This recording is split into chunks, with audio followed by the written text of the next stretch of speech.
Hi, and welcome to video number 2 of the elasticity chapter, chapter 4 in economics. In this video, I'm going to introduce you to a couple of tools that I put in your modules. One is the notes on elasticity, which is a Word document.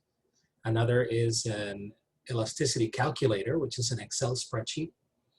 And part of this video will satisfy the learning objectives of the chapter. Number 1, define what elasticity means and what elasticities are. And number 2, we will develop an example with a